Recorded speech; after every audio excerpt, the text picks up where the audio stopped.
This channel does not promote any violent, harmful, or illegal activities. All content provided by this channel is meant for an educational purpose only.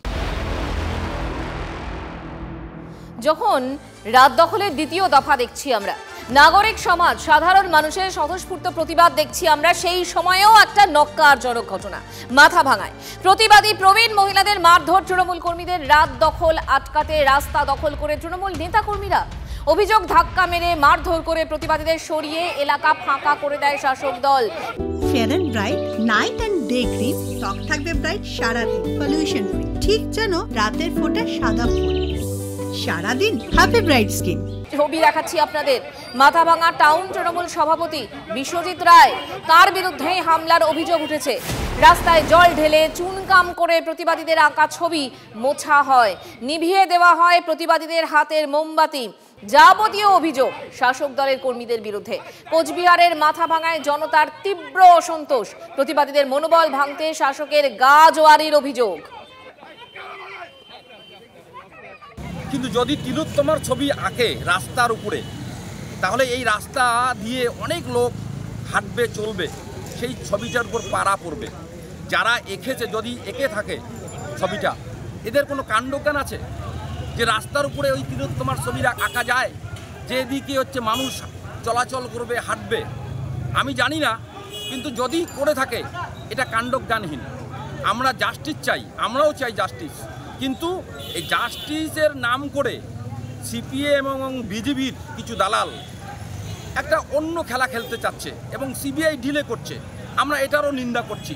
আমরা চাই আরজিকর কাণ্ডের দোষী যারা আছে তারা ধরা পড়ুক এবং শাস্তি পাক।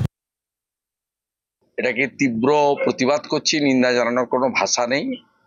এবং আমরা বিরোধী দল যেভাবে আক্রান্ত হই, বিরোধী রাজনৈতিক কর্মীরা, নাগরিকগণের যে সুরক্ষা নেই, তারাও যে আক্রান্ত হন, এই ঘটনা আজকে চোখে আঙ্গুল দিয়ে দেখিয়ে দিয়েছে।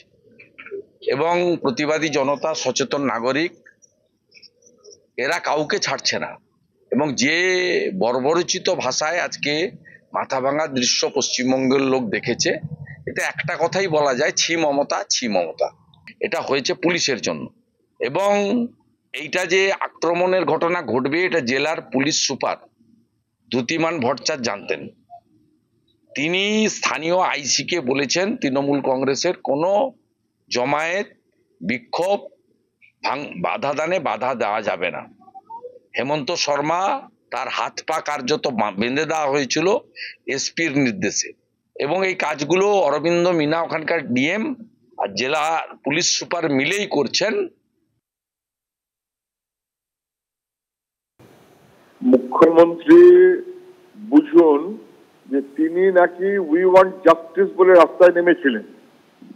তার দলের বাহিনী উই ওয়ান্ট জাস্টিসটা মুছে দিয়েছে এবং যারা এই প্রতিবাদে ছিলেন তাদেরকে আক্রমণ করেছেন।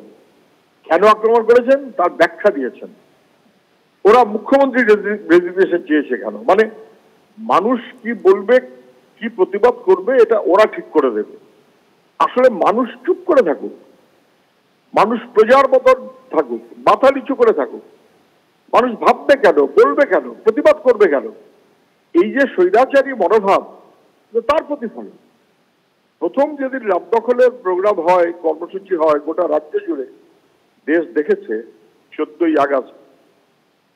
সেদিন যেমন করে দুষ্কৃতীরা এসে হাসপাতাল ভাঙচুর করে তাণ্ডব চালিয়েছে এবং পুলিশ দেখেছে, চুপ করে থেকেছে। পুলিশ কমিশনার কার্যত তার সাফাই দিয়েছেন, কোনো কাজ করতে পারেননি। তারপরেও পুলিশ কমিশনার পদে বসে আছেন, পুলিশ মন্ত্রী কোনো অ্যাকশন নেননি। দুষ্কৃতীরা বুঝেছে যে আমাদের পিছনে পুলিশ তো আছেই, পুলিশ মন্ত্রীরও প্রশ্রয় আছে।